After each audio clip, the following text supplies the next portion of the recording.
Condeno a Valeria Ríos a prisión, salvo que alguien en este país se atreva a decirme quién es realmente esta muchacha.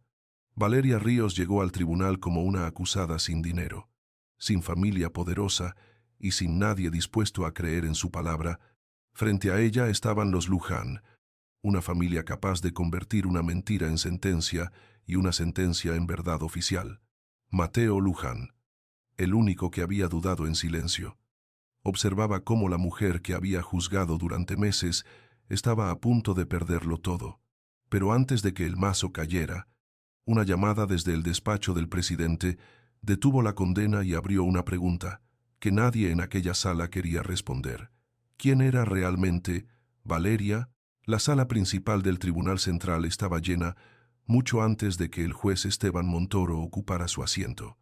Había periodistas en la última fila, abogados con carpetas oscuras junto a las paredes, funcionarios que evitaban mirar directamente a la acusada y miembros de la familia Luján sentados como si no estuvieran en un juicio, sino en una ceremonia privada donde la victoria ya les pertenecía.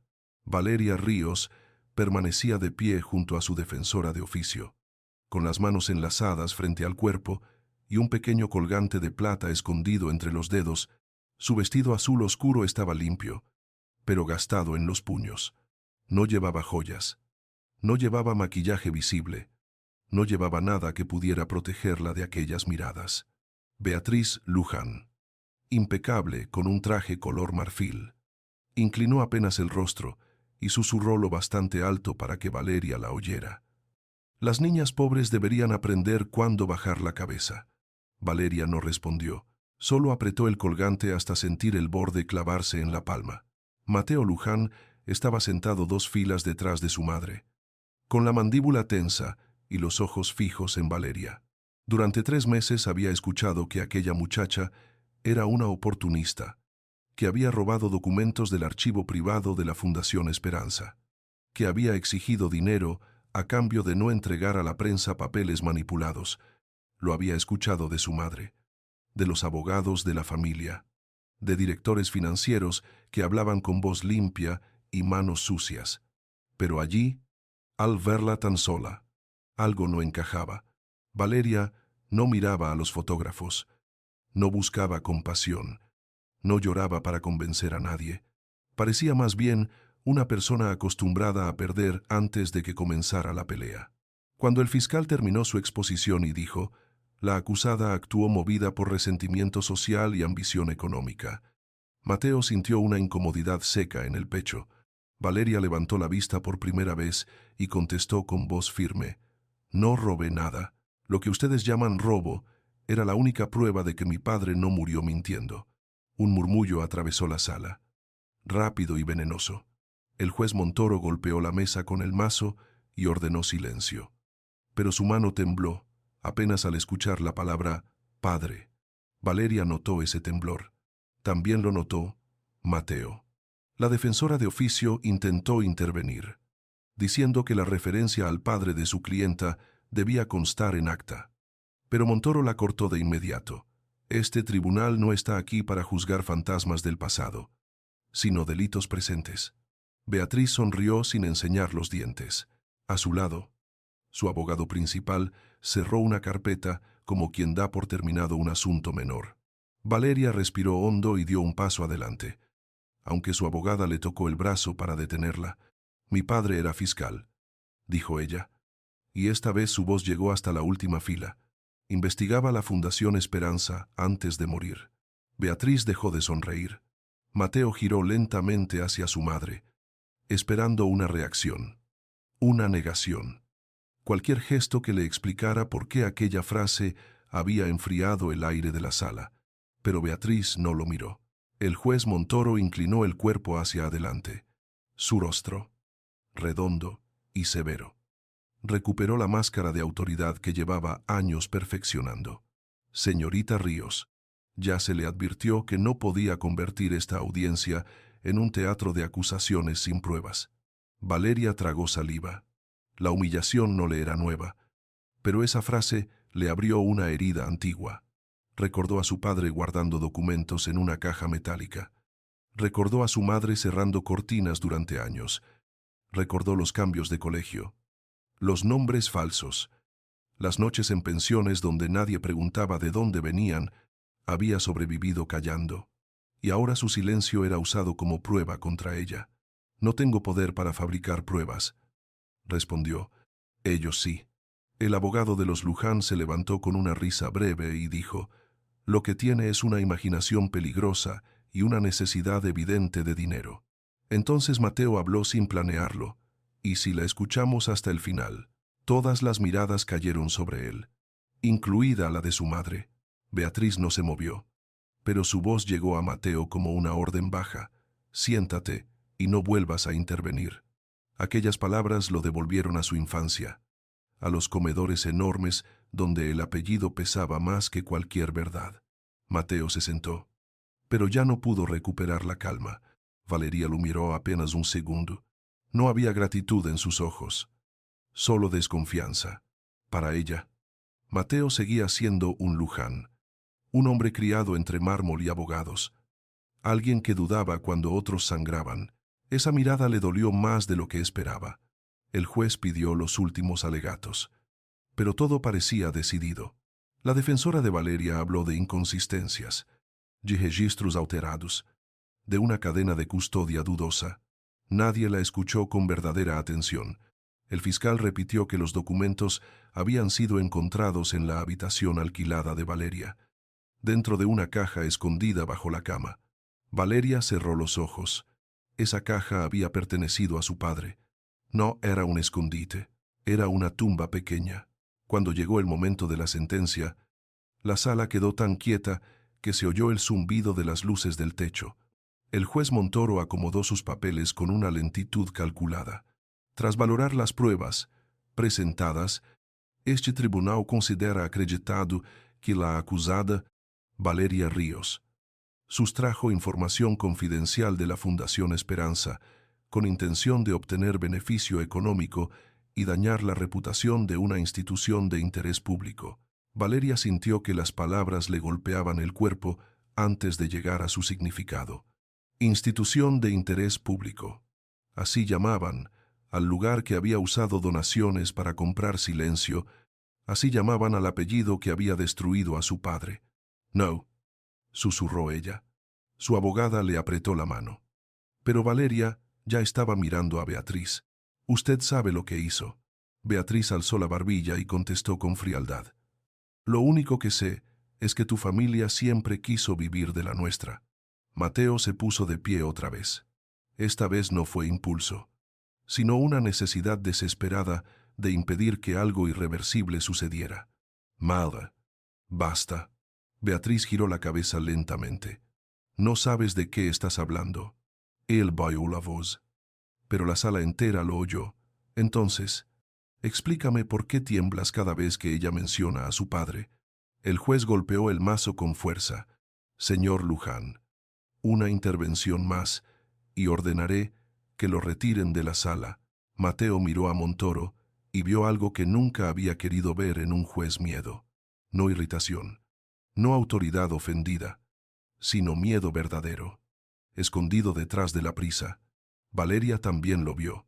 Por eso, cuando el juez tomó la hoja final y se preparó para leer la pena, ella dejó de suplicar, enderezó los hombros. Si iban a condenarla, al menos no la verían rota. Montoro comenzó a leer la condena con voz grave. Cada palabra parecía escrita mucho antes de aquel juicio. Por tanto, este tribunal impone a Valeria Ríos la pena de...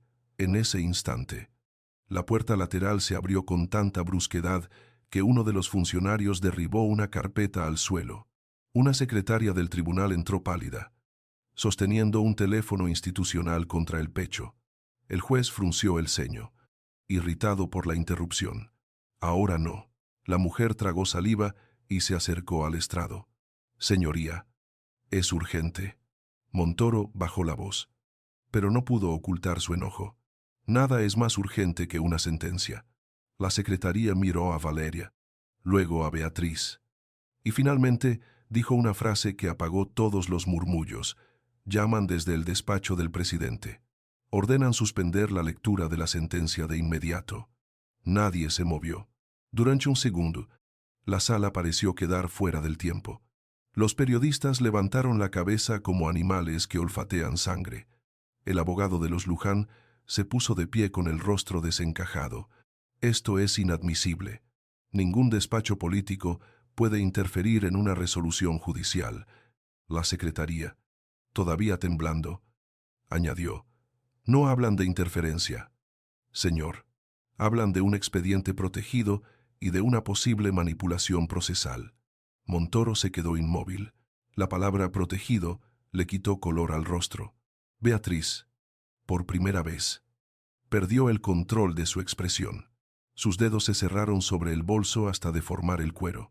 Mateo vio ese gesto y sintió que el suelo bajo su apellido empezaba a abrirse. Valeria. En cambio, no entendió del todo.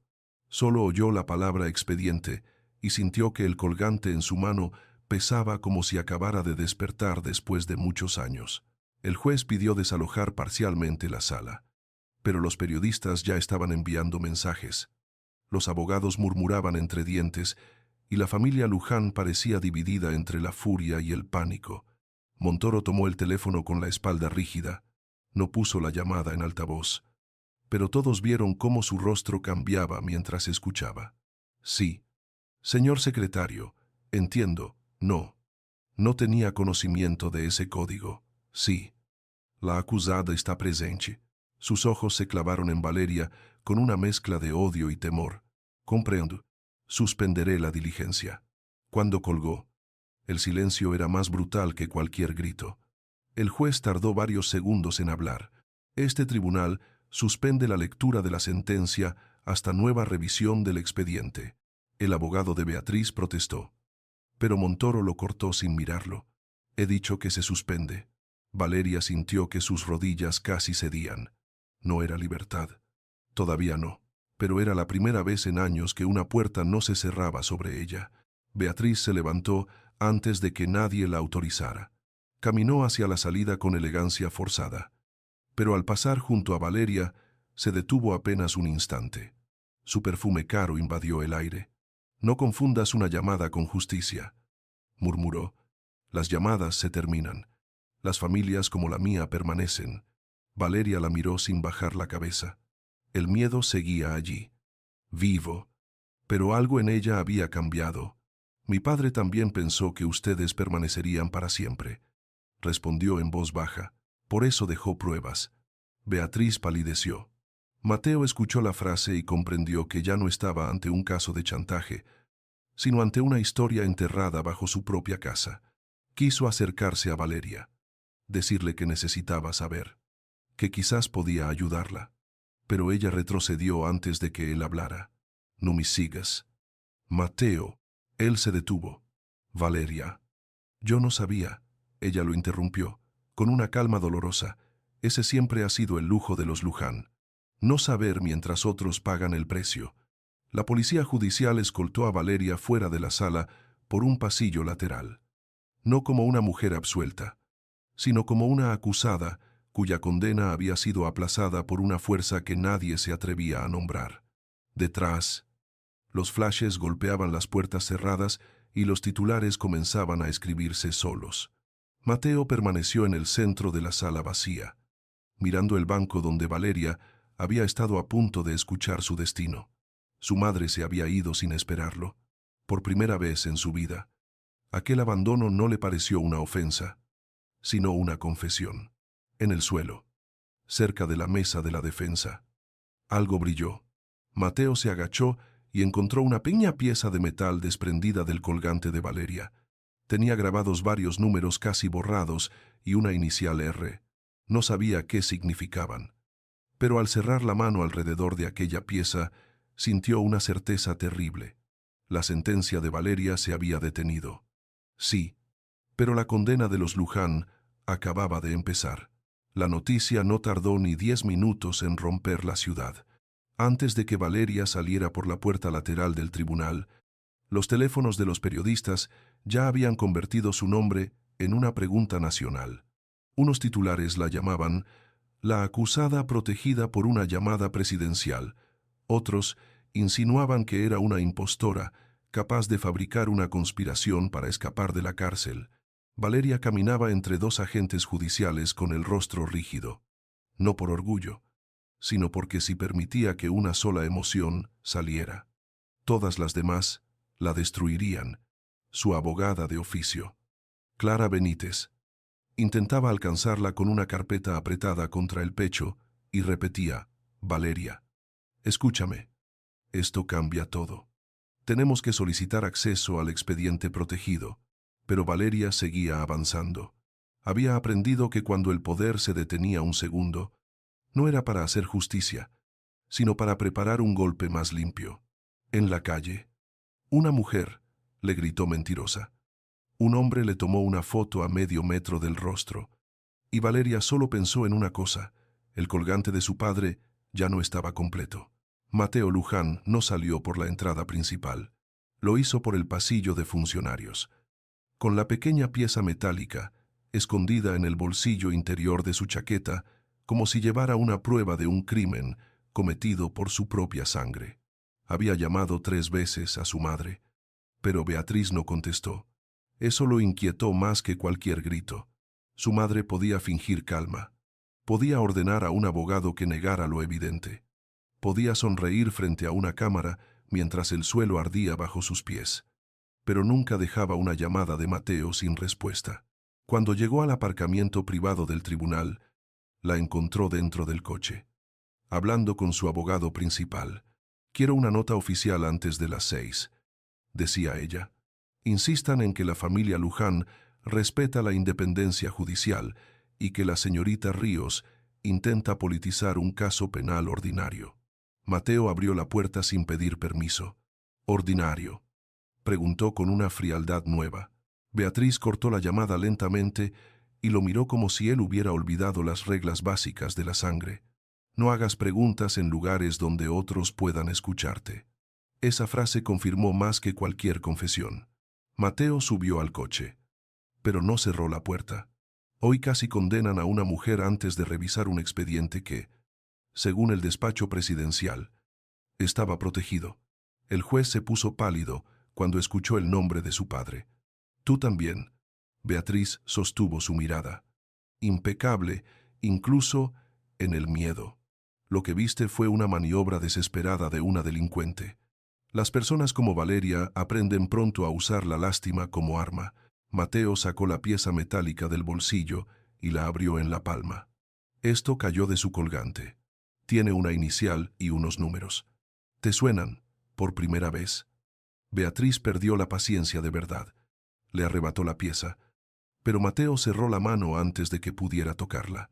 «No», dijo él. Su madre lo miró como si acabara de cometer una traición imperdonable. «Devuélveme eso». Mateo sintió que una infancia entera se rompía en esa orden. «Entonces sí te suena».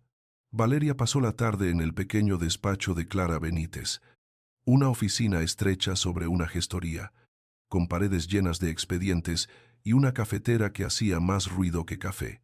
Clara cerró las persianas para evitar a los reporteros, pero los flashes seguían filtrándose por las rendijas como relámpagos sucios. «Necesito que me digas todo», insistió la abogada. «No la versión que diste al tribunal. Todo». Valeria se sentó frente al escritorio con el colgante abierto entre las manos. Faltaba una pieza del borde interno, justo donde su padre había grabado el código que ella nunca se atrevió a usar. «No puedo», respondió. Clara golpeó la mesa. «No con ira, sino con desesperación. Te iban a meter en prisión». «Valeria». Una llamada desde arriba detuvo la sentencia. «Eso no ocurre por accidente». Valeria levantó los ojos, cansados y duros. «Tampoco ocurre por bondad». Clara se quedó callada. Comprendió entonces que no defendía solo a una acusada pobre, sino a alguien que había pasado media vida escondiéndose de una verdad demasiado grande. Al caer la noche, la campaña contra Valeria ya estaba organizada. Un comunicado de la Fundación Esperanza apareció en todos los canales. La institución se declaraba víctima de una operación de desprestigio y lamentaba que intereses oscuros intentaran manchar décadas de trabajo social. Beatriz Luján concedió una entrevista breve frente a la sede de la fundación, rodeada de fotografías de niños becados, ancianos atendidos y comedores comunitarios financiados con su apellido. Confiamos en la justicia, dijo con voz serena, pero no permitiremos que una persona resentida destruya el bien que miles de familias han recibido. Valeria vio la entrevista desde el móvil de Clara y sintió náuseas. En una de las fotografías de fondo reconoció una imagen antigua de su padre, recortada de una ceremonia pública, antes de que todos fingieran no haberlo conocido. Su nombre no aparecía. Su rostro estaba detrás de otros funcionarios, convertido en decoración de la mentira que lo había matado. «Apágalo», pidió Valeria. Pero Clara no lo hizo. «No, tienes que mirar cómo están construyendo la jaula». Mateo también vio la entrevista. Solo, en el despacho de su apartamento. La pantalla reflejaba su rostro sobre el de su madre, y por primera vez le pareció que ambos no se parecían tanto. Sobre la mesa tenía la pieza del colgante, una copia digital de los registros internos de la fundación y una copa de whisky que no había tocado. Había pedido a un antiguo compañero de universidad, ahora auditor independiente, que buscara cualquier coincidencia con los números grabados. La respuesta llegó pasada la medianoche. «Mateo, esto no parece un número de cuenta común. Tiene formato de archivo cerrado, quizá judicial o administrativo, antiguo». «¿De dónde lo sacaste?». Mateo no respondió. Abrió los registros de la Fundación Esperanza y buscó el año de la muerte del fiscal Ríos. Al principio encontró informes perfectos, donaciones limpias, auditorías impecables. Luego vio algo mínimo: una transferencia cancelada, reactivada 2 días después mediante una empresa consultora que ya no existía. La firma autorizante era la de su padre, fallecido hacía 8 años. Debajo aparecía una anotación escueta: «Revisión Montoro». Mientras tanto, Valeria regresó a la habitación alquilada donde vivía desde hacía 6 meses. No era un hogar, solo un lugar donde dormir sin hacer ruido. Había una cama estrecha, una mesa con una hornilla eléctrica, 2 mudas de ropa colgadas detrás de la puerta y una caja metálica vacía bajo el suelo suelto del armario. Allí había guardado las copias de su padre hasta que alguien entró sin romper la cerradura y dejó documentos falsificados entre los verdaderos. Esa fue la noche en que entendió que la estaban empujando a una acusación preparada. Ahora, al abrir la caja, encontró un sobre que no estaba antes. Su cuerpo se paralizó. Dentro había una sola fotografía, ella de niña, de la mano de su padre frente al Palacio de Justicia. Y en el reverso, una frase escrita con tinta negra: «Todavía puedes callar». Valeria no gritó. El miedo le subió por la garganta, pero lo tragó como tantas otras veces. Después, tomó el abrigo y salió sin apagar la luz. Quedarse sola ya no era valentía, era suicidio lento. No alcanzó a cruzar la esquina cuando un hombre la llamó por su nombre. Era Julián Arce, el abogado que años atrás le había prometido ayudarla a recuperar el expediente de su padre y que luego desapareció con la mitad de las copias. Seguía vistiendo bien, con ese aire de funcionario elegante que sabía decir mentiras sin levantar la voz. «Valeria, no hagas una escena», dijo, al verla retroceder. «Vengo a salvarte». Ella soltó una risa seca. «La última vez que dijiste eso, mis documentos terminaron en manos de los Luján». Julián se acercó despacio, mirando alrededor. «Tú no entiendes el tamaño de esto. Si entregas lo que queda, puedo negociar una salida. Un país entero no va a cambiar porque una chica pobre quiera limpiar el nombre de un muerto». Valeria sintió que algo dentro de ella se rompía, pero no de dolor, sino de furia. «Mi padre no está muerto para que tú lo uses como moneda». Julián endureció el rostro. «Si no entregas el código completo, pedirán ampliar los cargos. Falsificación, extorsión, obstrucción. Esta vez no habrá llamada que te salve.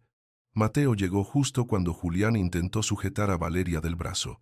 No sabía por qué había ido a buscarla. Se había repetido que solo quería devolverle la pieza del colgante. Pero al verla acorralada, comprendió que la excusa era cobardía. «Suéltala», dijo. Julián giró y sonrió al reconocerlo.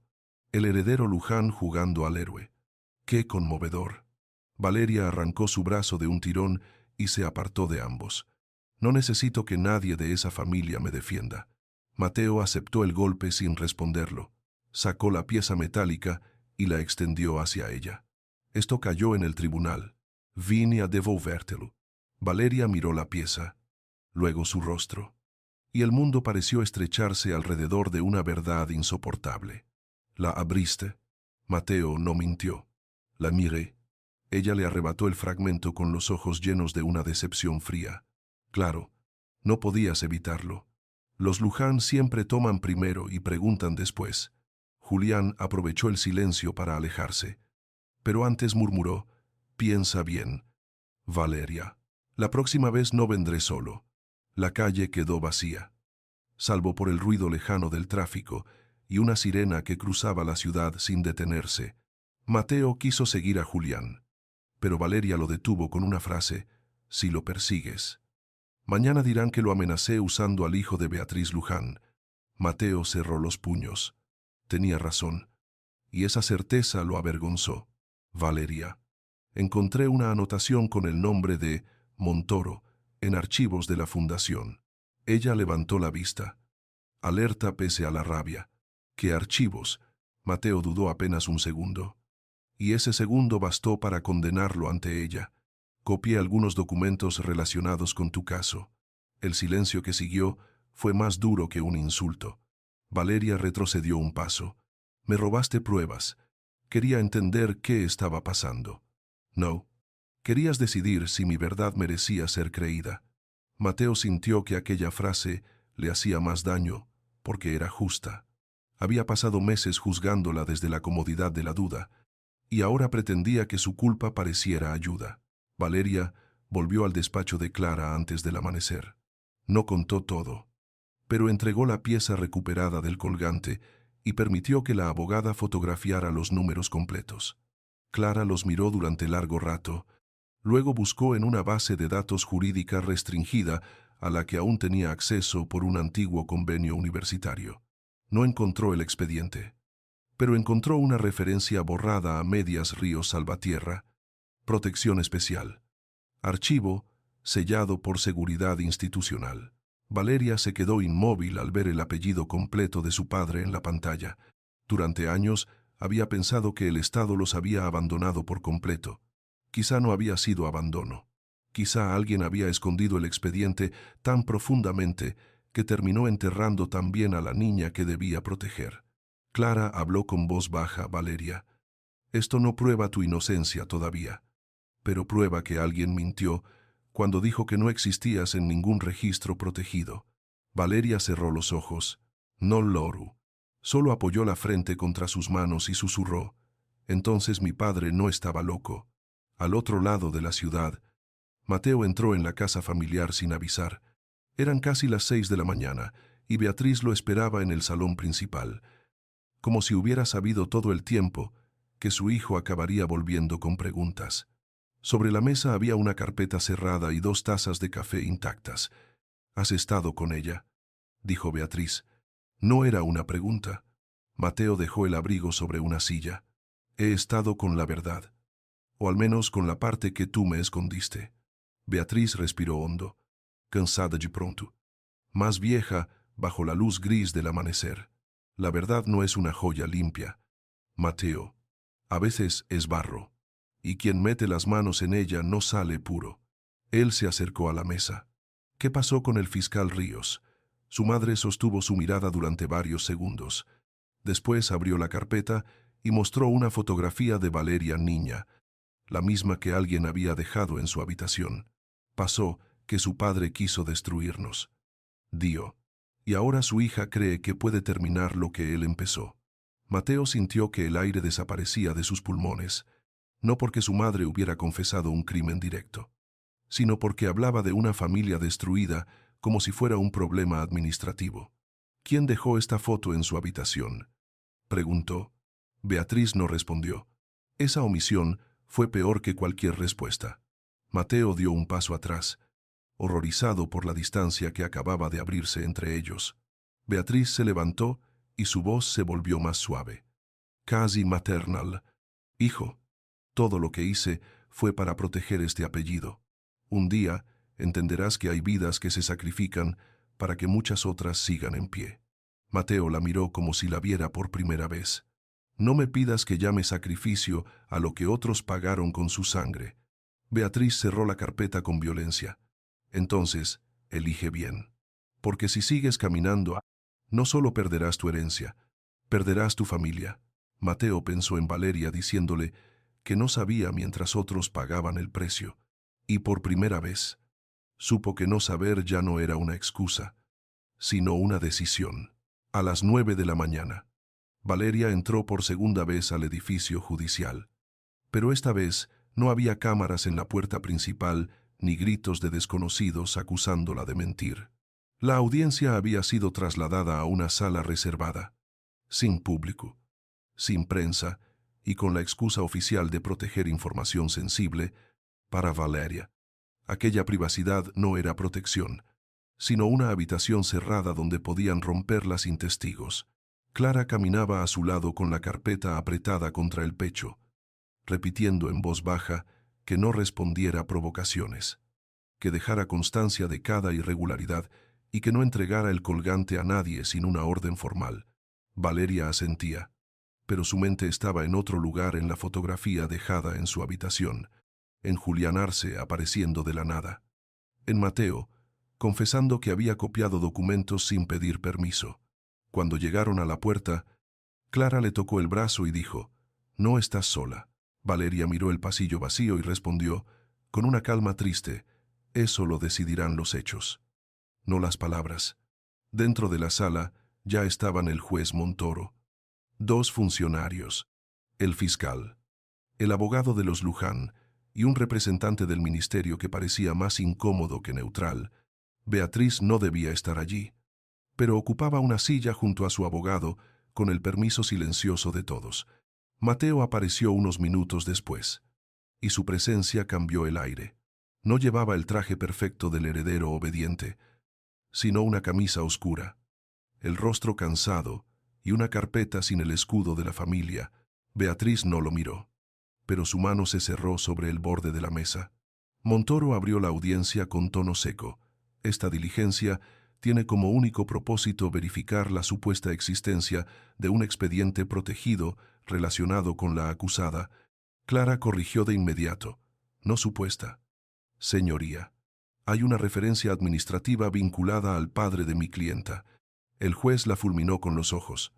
Señora Benítez, no confunda una sombra en una base de datos con una verdad jurídica. Valeria sintió que volvía a empezar el juicio, solo que ahora la mentira vestía ropa más elegante. La estrategia contra ella fue más cruel porque no usó gritos. El abogado de los Luján colocó sobre la mesa una serie de documentos, fotografías y registros de alquiler. Habló de los años en que Valeria había vivido con otros nombres, de empleos temporales en cafeterías, de noches en pensiones baratas, de una denuncia archivada por ocupar una habitación que no podía pagar. Cada dato era real, pero colocado en el orden necesario para convertir la supervivencia en delito. La señorita Ríos ha construido su identidad como quien cambia de abrigo, dijo el abogado. Hoy se presenta como hija de un fiscal, mañana como víctima protegida y ayer como limpiadora con acceso inexplicable a archivos privados. Valeria apretó los labios hasta sentir dolor. Clara protestó, pero Montoro permitió que continuaran. Entonces el abogado mostró una copia de los documentos encontrados bajo la cama de Valeria. Aquí están las supuestas pruebas, algunas auténticas, otras manipuladas, la mezcla perfecta para chantajear sin dejar una huella clara. Valeria se inclinó hacia adelante y dijo, «Esa caja era de mi padre.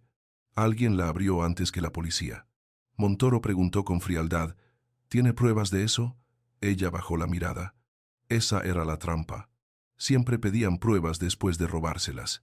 Mateo escuchaba en silencio, cada palabra clavándosele como una deuda. Él había creído parte de ese relato. Lo había aceptado, porque era cómodo pensar que Valeria cambiaba de nombre por culpa, no por miedo. Había visto sus trabajos humildes como una contradicción con su discurso, no como la ruina de alguien que huyó demasiado tiempo. Cuando el abogado mencionó la Fundación Esperanza, Mateo abrió su carpeta y pidió hablar. Montoro intentó negarse, pero el representante del ministerio intervino por primera vez, dado que el señor Luján pertenece a la familia denunciante y ha aportado documentación preliminar. Quizá convenga escucharlo. Beatriz levantó la vista con una lentitud peligrosa. Mateo no la miró. Dejó sobre la mesa una impresión de la transferencia hallada la noche anterior. En los archivos internos de la Fundación hay una operación anulada y reactivada 2 días después de la muerte del fiscal Ríos. La anotación lleva el nombre de Montoro. El silencio cayó de golpe. El juez no se movió, pero su rostro se endureció. «Está usted jugando con acusaciones graves, señor Luján». Mateo respondió, «No, estoy dejando de jugar con silencios». Beatriz se levantó antes de que su abogado pudiera detenerla. «Mateo, no entiendes lo que estás haciendo». Su voz no era furiosa, sino herida, y por eso sonó más peligrosa. Esa transferencia fue parte de una auditoría antigua, cerrada y revisada por las autoridades competentes. Mateo se giró hacia ella. «¿Por qué nunca me hablaste del fiscal?» Ríos. Beatriz respiró hondo, consciente de que cada palabra podía volverse contra ella, porque ese hombre intentó destruir una institución que alimentaba a miles de personas, porque confundió errores administrativos con corrupción, porque puso su obsesión por encima de su familia y de la nuestra. Valeria se puso de pie tan rápido que la silla raspó el suelo. «No hable de mi padre como si lo hubiera conocido». Beatriz la miró al fin, y en sus ojos no había solo desprecio, sino miedo convertido en orgullo. «Lo conocí mejor de lo que crees. Niña». Era un hombre terco. Creía que la justicia era pura. Esa clase de hombres siempre arrastra a quienes dice amar. La frase golpeó a Valeria con una violencia íntima. Por primera vez. Beatriz no negaba el pasado. Lo estaba justificando. Clara pidió que se registrara aquella declaración, pero Montoro evitó hacerlo con una orden confusa al funcionario. Entonces solicitó examinar el colgante, alegando que era necesario verificar si el código grabado coincidía con algún archivo protegido. Valeria negó con la cabeza antes de que Clara respondiera. «No lo entregaré». El juez endureció la voz. «Señorita Ríos, si obstruye esta diligencia, su situación procesal empeorará». Clara intervino. «Mi clienta acepta una inspección visual en presencia de la defensa. No la entrega física del objeto». Tras varios minutos de tensión, un funcionario fotografió el colgante sobre una bandeja de evidencia. Valeria no apartó la vista ni un segundo. Aún así, cuando la bandeja volvió a sus manos, algo en el peso le pareció distinto. Era una sensación mínima, casi absurda, pero su cuerpo la reconoció antes que su mente.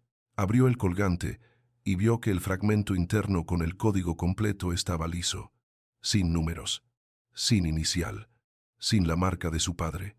La sangre se le fue del rostro. «Y este no es», susurró. Montoro alzó una ceja. «Ahora también acusa a este tribunal de cambiar joyas delante de todos». La sala se convirtió en un pozo. Clara tomó el colgante. Lo revisó. Miró las fotografías recién tomadas y palideció. En la imagen del funcionario tampoco aparecían los números. Habían preparado el cambio antes, o habían manipulado algo que Valeria no sabía explicar. El abogado de los Luján aprovechó el instante con precisión quirúrgica. «Señoría, esto demuestra el patrón. La acusada presenta objetos misteriosos, códigos invisibles, expedientes que nadie puede abrir, y Kimbur, cuando se le pide verificar, afirma que todo ha sido cambiado. Es una narrativa de persecución, no una defensa. Valeria quiso hablar, pero no pudo. La rabia era tan grande que le bloqueaba la garganta. Mateo se acercó un paso. Yo vi los números. Ayer los tuve en la mano. Montoro lo miró con desprecio calculado. Tiene la pieza. Mateo se quedó helado. La había devuelto. No tenía copia clara. Solo memoria y culpa. Beatriz cerró los ojos un instante, como si agradeciera una victoria dolorosa. La audiencia se suspendió después de 2 horas de humillación metódica. Afuera, aunque se suponía que todo era confidencial, los medios ya hablaban de la joya falsa y de la nueva contradicción de Valeria Ríos.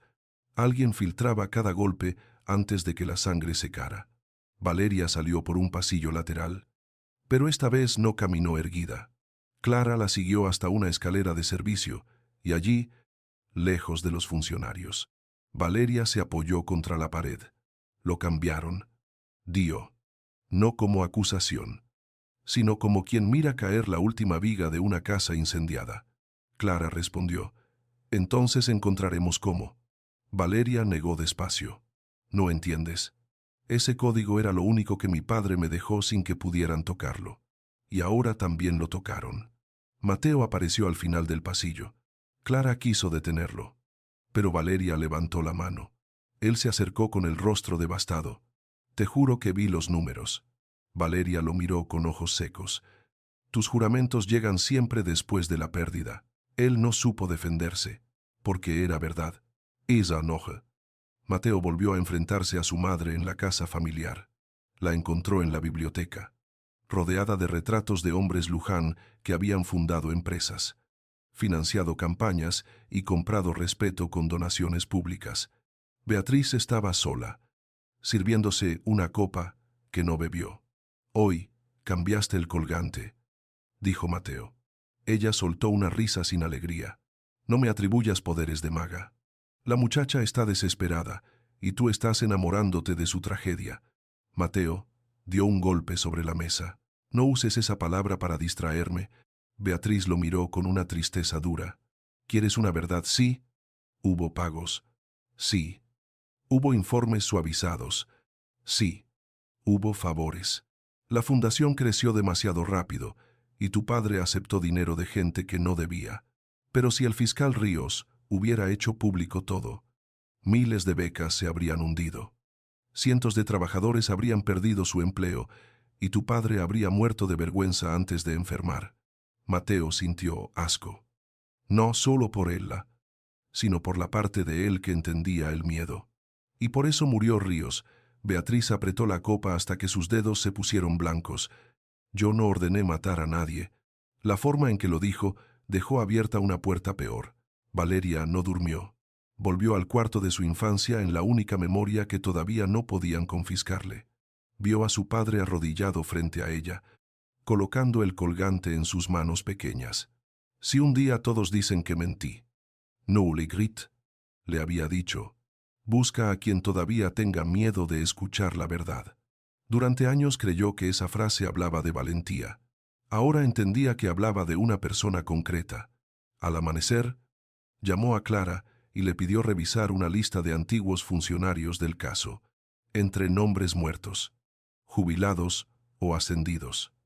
Apareció uno que no había visto desde niña: Rafael Salvatierra, antiguo secretario técnico de la Fiscalía y amigo de su padre. Clara buscó el nombre en registros públicos y encontró una dirección rural, lejos de la capital. Valeria sintió una chispa mínima, frágil, casi cruel. Tal vez él sepa qué significaba el código. Clara advirtió que podía ser peligroso. Valeria miró el colgante vacío sobre la mesa y respondió: más peligroso es seguir esperando que la verdad se defienda sola. Mateo, por su parte, recibió un mensaje anónimo antes del mediodía. No tenía firma.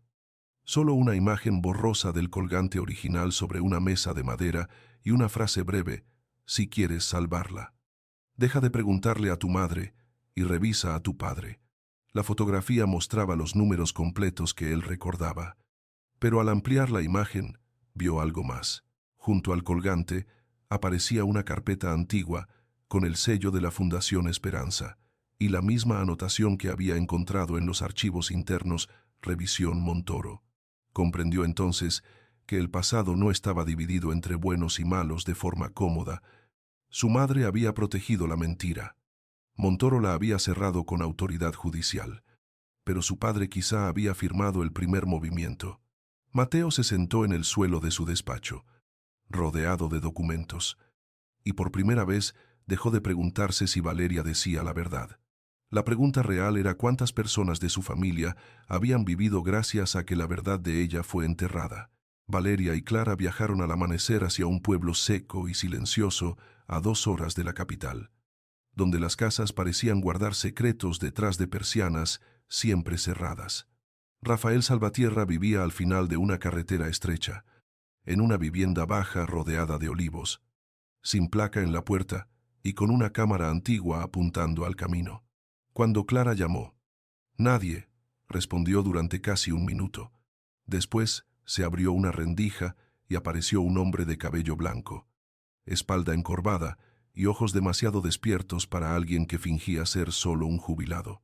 Miró primero a Clara, luego a Valeria, y todo su rostro cambió al reconocerla. «Tienes los ojos de tu padre», dijo. Valeria sintió que esa frase le partía la respiración.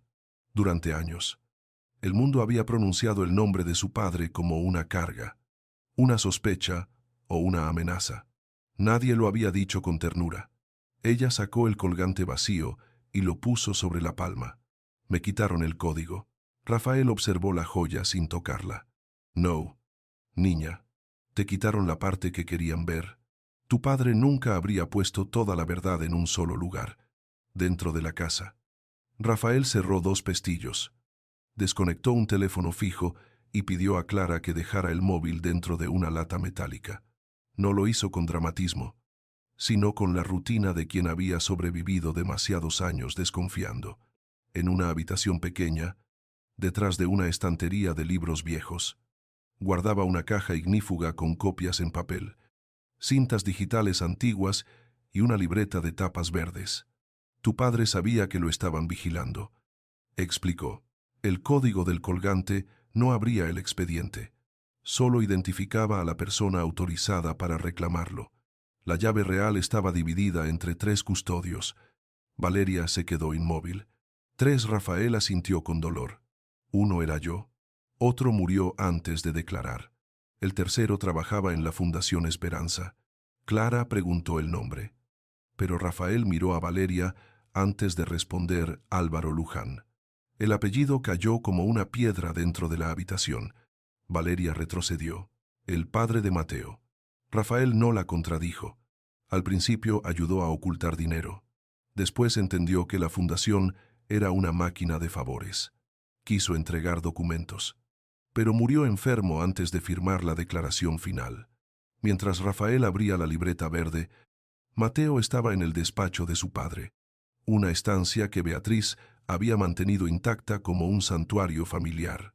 Durante años, aquel lugar le pareció el último espacio noble de la casa, con libros de derecho mercantil, fotografías de campañas benéficas y cartas de agradecimiento enmarcadas. Ahora cada objeto parecía una máscara. Recordó el mensaje anónimo que le ordenaba revisar a su padre y empezó por el escritorio antiguo que nadie usaba. En un doble fondo encontró sobres con recibos de transferencias, notas manuscritas y una carta dirigida a él, cerrada con una cinta negra. Mateo no la abrió de inmediato. Tuvo miedo. Miedo de que su padre fuera culpable. Miedo de que fuera inocente demasiado tarde. Miedo de descubrir que toda su vida había sido financiada por el silencio de una niña. Al final rompió el sello. La primera línea le quitó el aire, hijo. Si estás leyendo esto, significa que tu madre logró mantener enterrado lo que yo no tuve valor de confesar. La carta no absolvía a Álvaro Luján. Eso fue lo que más destruyó a Mateo. Su padre admitía haber autorizado empresas pantalla para desviar fondos de la Fundación Esperanza hacia campañas, favores judiciales y pagos disfrazados de consultoría. Admitía que Beatriz no había creado sola el sistema, pero sí lo había perfeccionado con una frialdad que él no pudo detener. Admitía también que el fiscal Daniel Ríos descubrió la red y se negó a aceptar dinero. No ordenamos su muerte, decía la carta, pero fabricamos las condiciones para que otros lo consideraran un obstáculo. Mateo leyó esa frase 3 veces, sintiendo que la culpa de su familia era más amplia que una firma y más sucia que un asesinato directo. En el último párrafo, Álvaro hablaba de Valeria. La hija del fiscal sobrevivió. Si algún día aparece, no la trates como enemiga. Ella es la heredera moral y legal de lo que nosotros corrompimos. Mateo cerró los ojos. Ya no podía salvar el apellido. Solo podía decidir si se hundía con él, en la casa de Rafael. Valeria escuchaba la grabación final de su padre. La voz de Daniel Ríos sonaba más joven de lo que ella recordaba, pero igual de firme. No había odio en sus palabras, sino cansancio y una tristeza enorme. Hablaba de cuentas falsas, de contratos inflados, de jueces comprados, de menores usados como imagen pública, mientras el dinero desaparecía en despachos privados. Luego mencionaba a Montoro. El juez Esteban Montoro recibió el informe preliminar y prometió elevarlo. 3 días después, el expediente fue sellado por una supuesta falta de pruebas. Valeria apretó los puños.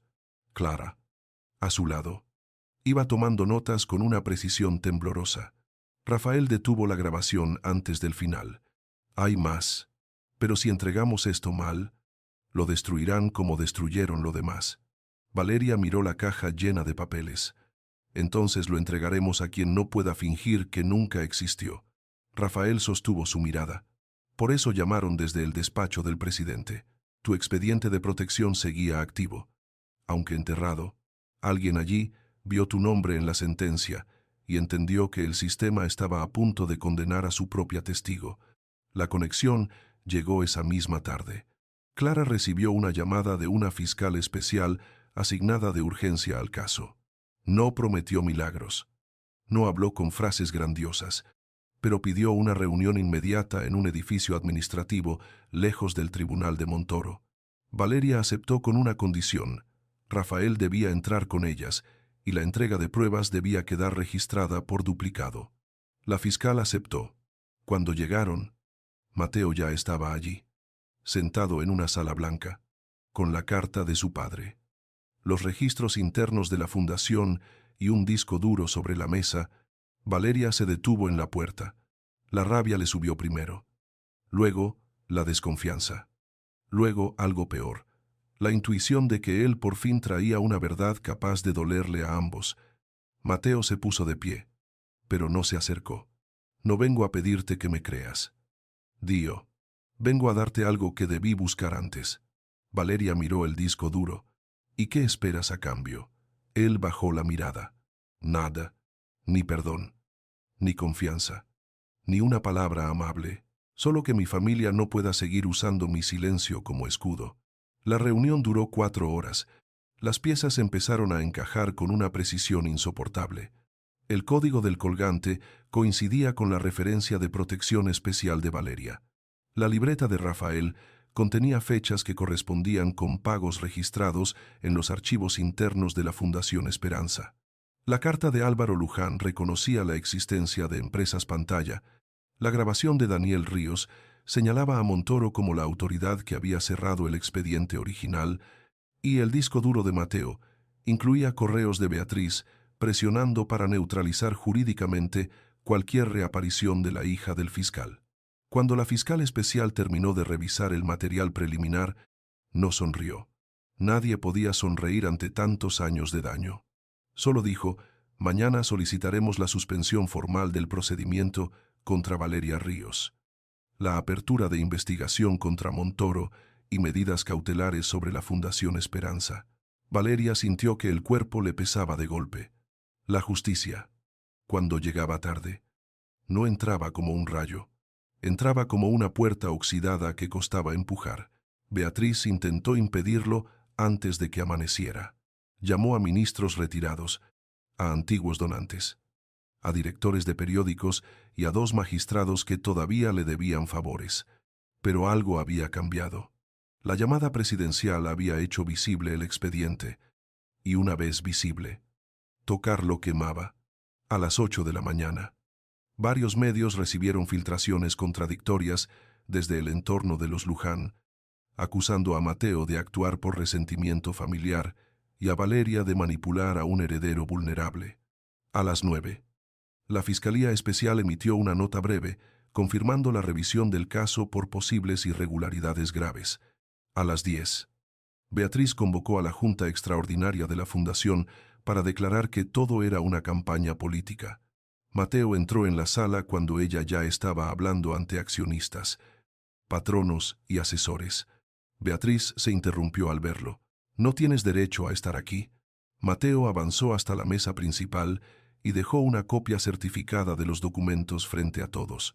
«No, lo que no tengo es derecho a seguir callando». La escena no fue una humillación ruidosa. Fue peor. Fue el derrumbe lento de una mujer que había confundido control con grandeza. Mateo habló sin alzar la voz, explicando que entregaba voluntariamente los archivos internos a la Fiscalía, que renunciaba a cualquier cargo en la Fundación mientras durara la investigación y que no aceptaría ninguna herencia vinculada a fondos desviados. Distinto, Beatriz lo miraba como si cada palabra fuera una amputación. «Eres mi hijo», dijo al fin. Y por primera vez su voz se quebró. Mateo sostuvo el dolor de esa frase sin apartarse. «Sí, y por eso me enseñaste que un apellido debía sostenerse de pie. Pero tú lo pusiste sobre la espalda de una niña». Algunos patronos bajaron la mirada. Otros intentaron salir discretamente. Beatriz se acercó a él y susurró: «Ella nunca te amará por esto». Mateo respondió, con una tristeza limpia: «No lo hago para que me ame. Lo hago porque la destruimos antes de conocerla». Esa misma tarde, Valeria volvió al tribunal, no como acusada arrastrada por el miedo, sino como testigo, protegida, reconocida oficialmente. Montoro ya no presidía la sala. Había sido apartado de manera provisional mientras se revisaba su actuación, aunque su nombre aún no aparecía en ninguna condena. Valeria lo vio en el pasillo, saliendo por una puerta lateral con 2 funcionarios.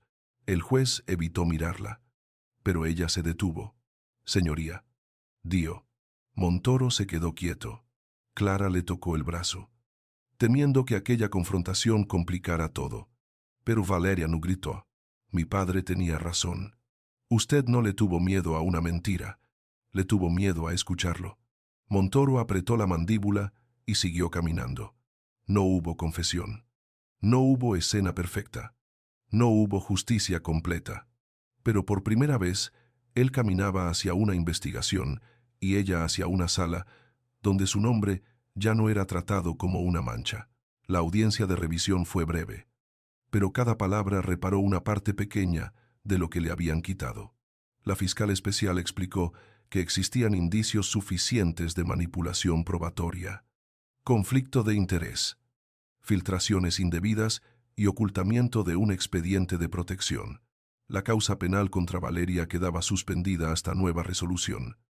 Las pruebas aportadas por la familia Luján serían revisadas, y la Fundación Esperanza quedaba bajo intervención temporal. Cuando escuchó su nombre completo, Valeria Ríos Salvatierra, ya no sintió miedo, sintió duelo, porque ese nombre le devolvía a su padre, pero también le devolvía todos los años perdidos. Mateo estaba al fondo de la sala. No intentó acercarse. Solo permaneció de pie cuando ella salió, como quien entiende que la reparación no se exige, se ofrece. Valeria pasó junto a él y se detuvo un instante. «Lo que hiciste hoy no borra lo que no hiciste antes». Mateo asintió. «Lo sé». Ella lo miró con una dureza menos fría que antes. «Entonces empieza por no pedirme que lo olvide». Al anochecer, Valeria regresó con Rafael a la vieja casa de los Olivos para escuchar el final de la grabación de su padre. Daniel Ríos hablaba directamente a ella. Aunque había grabado aquellas palabras cuando Valeria todavía era una niña: «Si algún día esto llega a tus manos, Gia, no confundas justicia con venganza. La venganza mira hacia quien te hizo daño.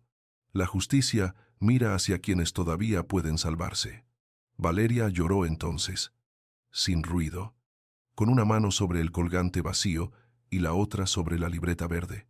Clara salió al patio para dejarla respirar. Rafael miró por la ventana y vio a lo lejos las luces de un coche detenido en el camino. Era Mateo. No se atrevía a entrar. No se atrevía a irse. Valeria también lo vio. Pero no salió. Todavía no. Esa noche, por primera vez desde que era niña, durmió sin esconder la caja de su padre bajo el suelo. La verdad ya no dependía solo de su memoria. Había empezado a caminar sola. La intervención de la Fundación Esperanza no llenó las calles de celebración, sino de un silencio incómodo. Durante años, aquella institución había sido presentada como una casa de bondad, becas, comedores, hospitales, fotografías de niños sonriendo junto a donantes elegantes. Cuando la fiscalía empezó a revisar sus cuentas, muchas personas sintieron rabia, pero otras sintieron miedo, porque aceptar la verdad significaba aceptar que habían aplaudido una mentira. Valeria lo entendió mejor que nadie cuando vio en televisión a antiguos beneficiarios defendiendo a Beatriz Luján con lágrimas en los ojos. Ella pagó mis estudios, decía una joven. Mi madre comió gracias a esa fundación, decía un anciano. Clara apagó la pantalla con cuidado, como si temiera herirla más. Pero Valeria negó con la cabeza. Déjalo. Miró su reflejo oscuro en el cristal apagado y añadió, eso es lo más cruel. No todo lo que hicieron fue falso, por eso pudieron esconder lo imperdonable durante tanto tiempo. La reapertura formal del caso de Daniel Ríos Salvatierra comenzó 3 semanas después, en una sala más pequeña que la del primer juicio, sin cámaras dentro, pero con medio país esperando fuera. Valeria entró acompañada por Clara y Rafael. Llevaba el colgante restaurado, no como prueba, sino como promesa. Esta vez nadie le pidió bajar la cabeza.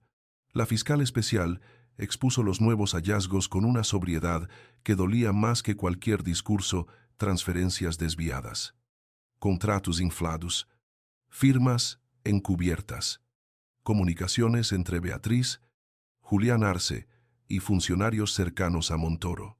También aclaró algo importante todavía. No podía afirmarse que la familia Luján hubiera ordenado la muerte del fiscal Ríos, pero sí existían indicios de que sus denuncias fueron bloqueadas y de que su hija fue abandonada por el sistema que debía protegerla. Valeria escuchó cada frase sin moverse. Había esperado una verdad absoluta, una espada limpia que cortara la oscuridad. En cambio, la justicia le entregaba algo más lento y más humano: responsabilidad, pruebas, consecuencias. No era perfecto, pero era real. Beatriz Luján apareció en la audiencia vestida de negro, sin joyas, sin el brillo calculado de antes.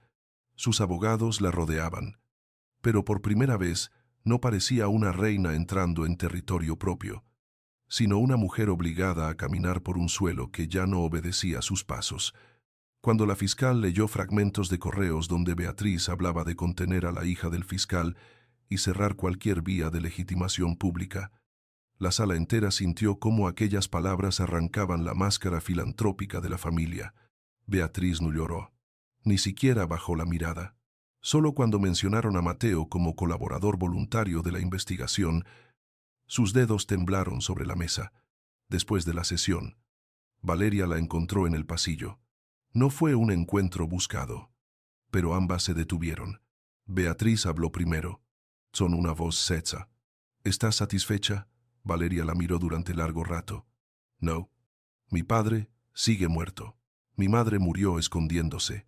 Yo perdí mi infancia. La satisfacción es para daños pequeños. Beatriz tragó saliva. Entonces, ¿qué quieres, Valeria? Respondió sin odio. Que no pueda volver a hacerle esto a nadie. Mateo escuchó esa frase desde el final del pasillo y no se acercó. Había aprendido, tarde, que la presencia también podía ser una forma de presión.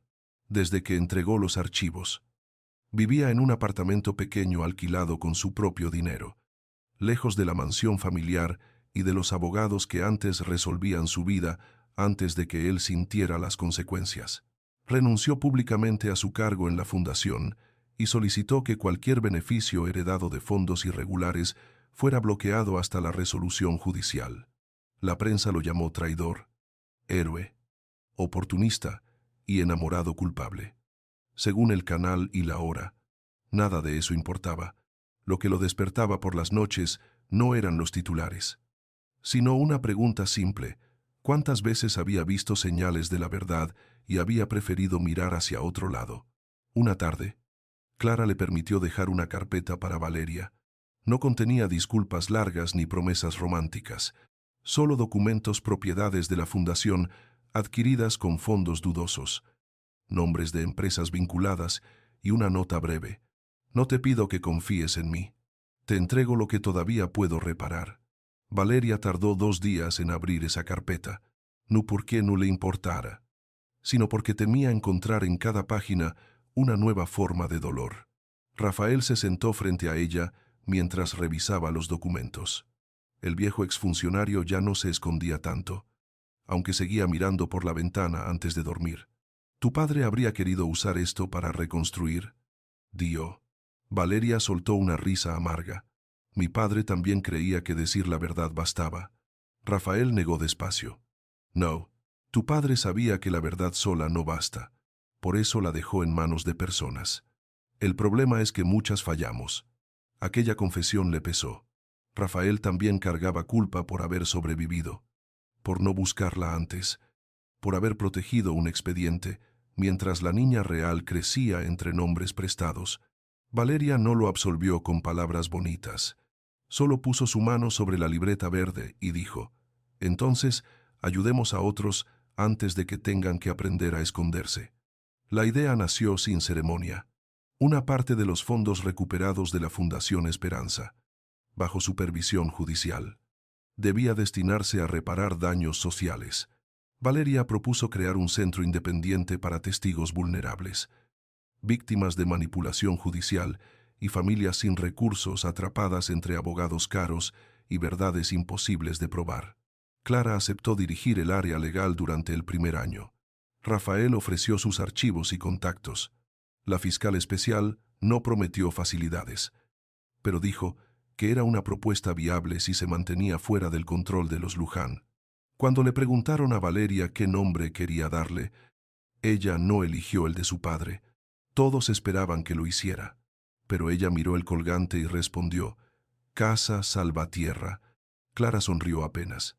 «Por tu segundo apellido», Valeria negó, «porque salvar la tierra no es salvar un nombre, es devolverle suelo a quien se quedó sin lugar donde estar de pie». Beatriz recibió la noticia desde su casa. Ya no mansión familiar, sino propiedad bajo revisión patrimonial. Sus abogados le aconsejaban guardar silencio, negociar, aceptar responsabilidades administrativas sin admitir intención criminal. Ella los escuchaba con el rostro vacío. Lo que más le dolía no era la posible condena, ni el desprecio público, ni la pérdida de la fundación. Era el silencio de Mateo. Había intentado llamarlo muchas veces. Primero, con rabia, luego con reproche, después con una tristeza que casi parecía amor. Él no contestó hasta que ella dejó un mensaje sin amenazas. Se encontraron en un jardín privado, lejos de cámaras. Beatriz estaba más delgada. Mateo no la abrazó, pero tampoco la trató como enemiga. Ella habló con una voz que ya no mandaba. «Creí que protegía algo grande». Mateo respondió: «Lo grande no necesita niños escondidos ni muertos desacreditados para sostenerse». Beatriz cerró los ojos. «¿Me odias?». Él tardó en contestar: «No, pero ya no puedo vivir obedeciendo a la parte de mí que tú formaste». Aquello la hizo llorar por primera vez, no de arrepentimiento completo, sino de pérdida. A veces la redención empieza solo cuando el orgullo deja de tener público. El último acto judicial contra Valeria fue breve: la causa penal por robo, extorsión y manipulación de documentos quedó archivada por falta de base válida y por indicios de fabricación probatoria. El tribunal reconoció irregularidades graves en la investigación inicial. Y aunque las palabras oficiales fueron frías, Valeria sintió que cada una levantaba una piedra de su pecho. No la declaraban santa, no le devolvían los años, no hacían aparecer a su padre en la puerta, pero por primera vez El Estado escribía en un documento que ella no era la delincuente que otros habían inventado. Al salir, los periodistas le gritaron preguntas. Perdona a Mateo Luján. Quiere ver a Beatriz en prisión. Se siente vengada. Valeria se detuvo ante los micrófonos. Clara intentó guiarla hacia el coche, pero ella decidió hablar. No confundamos justicia con espectáculo. Yo no busqué destruir una familia. Busqué que la mía dejara de ser destruida en silencio.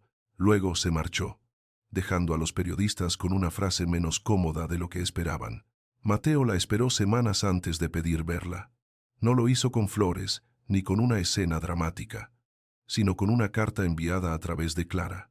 Valeria la leyó una noche, en la oficina todavía vacía de Casa Salvatierra, entre cajas de archivos, mesas sin montar y paredes que olían a pintura fresca. La carta no intentaba justificarlo. Mateo escribió que había confundido prudencia con cobardía, familia con obediencia, duda con neutralidad. Admitió que su primer impulso fue investigar a Valeria. Nucriel admitió que su ayuda llegó tarde y que el amor, si existía, no podía usarse como premio por haber hecho lo correcto. Al final escribió: si alguna vez me permites estar cerca, aceptaré el lugar que tú decidas, incluso si ese lugar es lejos. Valeria dejó la carta sobre la mesa. Nol loru sonrió con tristeza, que era una forma pequeña de descanso. Al día siguiente, aceptó verlo. Se encontraron en el antiguo patio del Palacio de Justicia, el mismo lugar de la fotografía donde Valeria aparecía niña de la mano de su padre. Mateo llegó primero, sin escoltas, sin coche de lujo, con una carpeta bajo el brazo. Valeria observó desde lejos que ya no parecía un heredero esperando ser obedecido. Parecía un hombre que había perdido una casa falsa y aún no sabía construir una verdadera. Traje los últimos documentos, dijo él cuando ella se acercó. Valeria no tomó la carpeta de inmediato. Siempre vas a traerme pruebas para no tener que hablar de lo que sientes. Mateo aceptó el golpe con una leve inclinación de cabeza. Probablemente. Estoy aprendiendo a no esconderme detrás de lo útil. Ella respiró hondo. No puedo darte lo que quizá esperas. Él la miró sin ansiedad. No espero perdón. Valeria sostuvo sus ojos. Eso está bien, porque todavía no sé si puedo perdonarte. Pero puedo reconocer que esta vez no huiste. Mateo cerró los ojos un segundo, como si aquella frase fuera más de lo que merecía. Caminaron juntos por el patio sin tocarse. Valeria le habló de Casa Salvatierra, de las primeras familias que Clara ya estaba atendiendo, de Rafael, revisando expedientes antiguos con una energía que lo hacía parecer menos viejo. Mateo escuchó sin interrumpir. Cuando ella terminó, él dijo: quiero ayudar, pero no quiero contaminarlo con mi apellido. Valeria miró las columnas del edificio, manchadas por años de lluvia y polvo. Tu apellido ya estuvo en el origen del daño. Si algún día ayudas, tendrá que ser sin dirigir, sin decidir, sin limpiar tu imagen con mi causa. Mateo asintió. Acepto. Ella se detuvo. Y si te acercas a mí, Mateo, no será como Salvador. No necesito otro hombre creyendo que puede rescatar lo que no se atrevió a proteger. Él respondió con voz baja: lo sé. Si me permites quedarme cerca, será para caminar detrás cuando haga falta, al lado cuando me lo ganes, y lejos cuando me lo pidas. Valeria no sonrió, pero su mirada dejó de ser una puerta cerrada. Meses después, Casa Salvatierra abrió sus puertas en un edificio modesto, con ventanas amplias y una placa sencilla en la entrada. No hubo gala de lujo, ni alfombra, ni discursos de políticos intentando posar junto a la reparación ajena. Hubo madres con carpetas gastadas, trabajadores despedidos por denunciar fraudes, jóvenes que no sabían cómo defenderse de acusaciones fabricadas y ancianos que habían firmado papeles sin entenderlos. Valeria habló poco.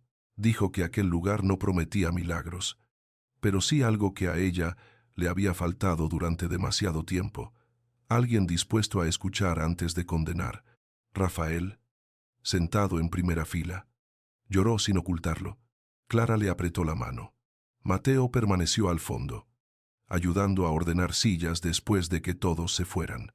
Valeria lo vio recoger vasos de plástico y carpetas vacías con torpeza. Era una imagen pequeña, casi absurda, y quizá por eso valía más que cualquier declaración pública. Al caer la tarde, Valeria salió al balcón del edificio. La ciudad seguía siendo la misma, ruidosa, desigual, llena de luces hermosas sobre calles donde todavía se perdían demasiadas voces. Mateo se acercó, pero dejó un espacio prudente entre ambos. «Tu padre estaría orgulloso», dijo.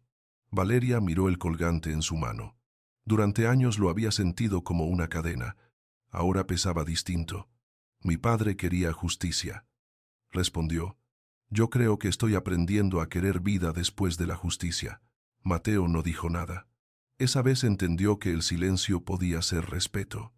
Valeria guardó el colgante bajo la blusa y miró hacia la puerta abierta de Casa Salvatierra, donde Clara discutía con un voluntario y Rafael ordenaba archivos como si preparara una revolución paciente.